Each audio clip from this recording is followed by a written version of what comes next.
হঠাৎ করে নয়, প্রধানমন্ত্রী দেশের মানুষের উদ্দেশ্যে বলেছেন যে আমরা যেন সবাই এবং বিশেষ করে জনপ্রতিনিধিরা এবং অন্যান্য সবাই যাতে ফুয়েল কনজারভেশন সেটার উপর গুরুত্ব দেয়। কারণ আমাদের যে ফুয়েল রয়েছে এটা নির্দিষ্ট কিছুদিনের জন্য রয়েছে। আমরা যদি সবাই এই ফুয়েল কনজারভেশনের দিকে নজর দেই, একদিকে যেমন আমাদের ফুয়েল কনজারভেশন হবে, অপরদিকে আমাদের পরিবেশ ঠিক থাকবে।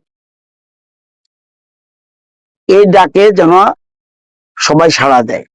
আমি মনে করছি আমার বিবেকের কাছে প্রশ্ন উঠেছে, প্রধানমন্ত্রী যদি দুটো গাড়ি নিয়ে যেহেতু দেশের প্রধানমন্ত্রী, ওনার নিরাপত্তা অনেক বেশি গুরুত্বপূর্ণ। আমি কালকেই সিদ্ধান্ত নিয়েছি যে আমার যে দুইটা এসকর্ট আছে সেই এসকর্টটা ডিজিপির উদ্দেশ্যে চিঠি দিয়ে বলেছি আমার দুইটা এসকর্টে যেন তুলে না হয় আজকে থেকে। কালকে রাত্রে চিঠি দিয়ে দিয়েছি, যদিও উনি বলেছেন না স্যার একটা রাখুন। আমি বলছি না, দুটেই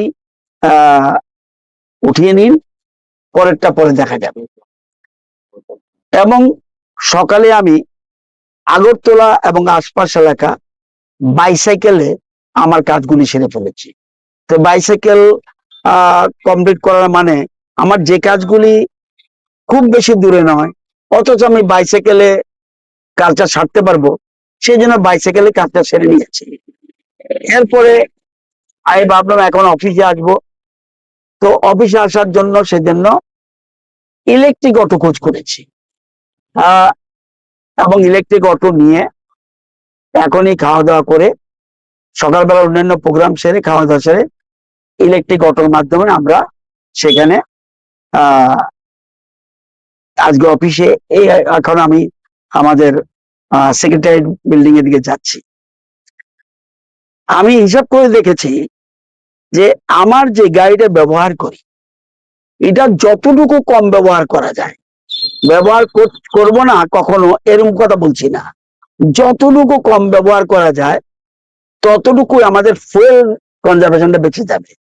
আমি একটা হিসাব করে দেখেছি, যদি লং জার্নি না হয়, শুধুমাত্র আশপাশ শহরতলি, মোহনপুর বা জিরানিয়া, বিশালগড় এইসব জায়গার মধ্যে যদি আমি প্রত্যেকদিন প্রোগ্রাম থাকে, তাহলে আমার টোটাল খরচ হবে শুধু আমার গাড়িটার জন্য, যেটা আমি নিজে ব্যবহার করি, এটার জন্য প্রায় 40 থেকে 50 হাজার টাকা ফুয়েল কস্ট মাসে।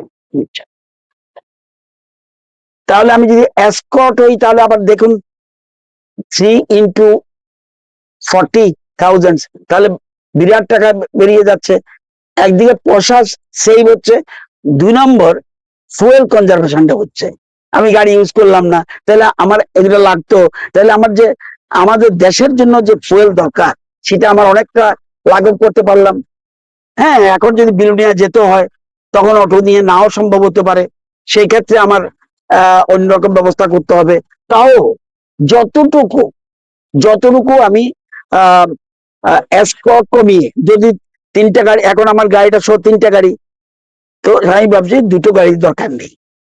যদি অগত্যা দেখা যায় এবং ডিজিপি বা পুলিশ ডিপার্টমেন্ট মনে করে তখন তার আলাদা, কিন্তু একটাও যদি কমাতে পারে অনেক সেফ। তো এই জন্য আমি এই সিদ্ধান্ত গ্রহণ করেছি, এবং এটা কতদিনের পর্যন্ত বলতে পারবো না। সিচুয়েশনটা যতক্ষণ পর্যন্ত নর্মাল না হয় ততক্ষণ পর্যন্ত এরকম চালিয়ে যেতে হবে। আর আমি মনে করি না, যদিও বিভিন্ন রকম পক্ষে বিপক্ষে রাজনৈতিক দল রয়েছে, আমি মনে করি না আমার কোনো শত্রু আছে। আমি মনে করি না। আমি দীর্ঘ বছর ধরে রাজনীতি করি, রাজনৈতিক শত্রুতা আছে, কিন্তু কেউ আমাকে কিলিং করে ফেলবে আই ডোন্ট থিঙ্ক। তো আমি সেজন্য চিন্তা করেছি এই লাইনটা বলা। যদিও আমার সাথে পিজিরা থাকে, তাদের তো আর বলে, আমার যদি অটোতে উঠি তাহলে আরামসে আমার 2জন পিজি আমার সাথে যেতে পারবে, এবং আমরা অ্যাজ পার রুলস রেগুলেশন অটোতে যতটুকু মানুষ পাওয়া যায়। আর একটা অটো যদি একবার চার্জ দেওয়া যায় 100 কিলোমিটার চলা যায়, 100 কিলোমিটার চলা যায় একটা চার্জে, এবং এই জন্য কত টাকা, 70, 80, 90, 100 টাকা যায়।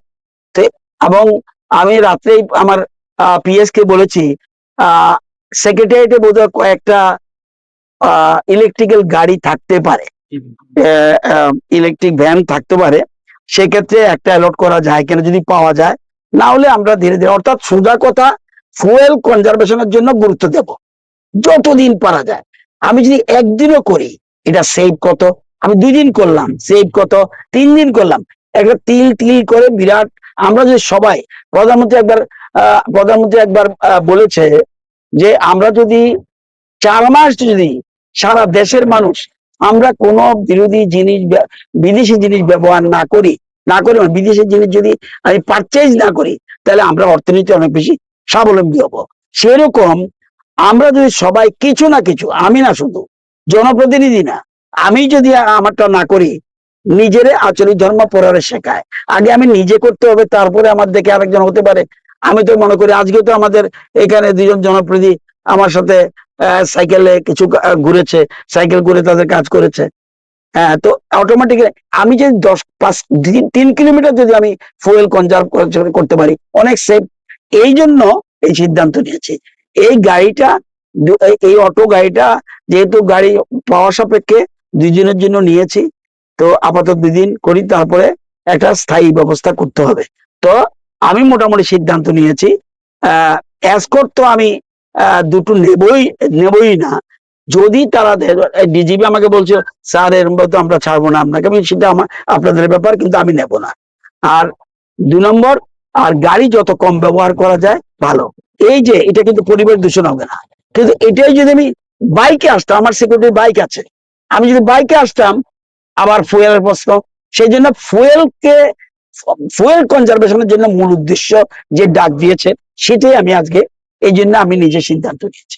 আপনার এই সিদ্ধান্ত সঙ্গে সঙ্গে বিরোধী যারা রয়েছে, আপনার দলের যারা আরো মন্ত্রী রয়েছে বা নেতারা রয়েছে, তাদের কি বলবেন? না, আমি আমারটা বলবো। এটা প্রধানমন্ত্রীও কাউকে কিন্তু ডাইরেক্ট বলেনি, তুমি ছেড়ে দাও, তুমি ছেড়ে দাও। অর্থাৎ প্রধানমন্ত্রীর আহ্বানে কিন্তু অনেকে সাড়া দিচ্ছে, প্রধানমন্ত্রীর আহ্বানে সাড়া দিচ্ছে। আমাদের রাজ্য সরকারও আমাদের কোনো চিঠি দিয়ে বলেনি তুমি গাড়ি ছেড়ে দাও, এসকর্ট ছেড়ে দাও। অর্থাৎ আমাদের মুখ্যমন্ত্রী আগে যতটুকু ছিল সেটা তো কমিয়ে নিয়েছে, তো উনি মুখ্যমন্ত্রী, উনি কমিয়ে নিয়েছে। সুতরাং আমারটা আমি বলবো, আরেকজন কি করবে এটা শুনুন। আমরা সবাই যদি সচেতন হয়ে যাই, আপনারা যদি সবাই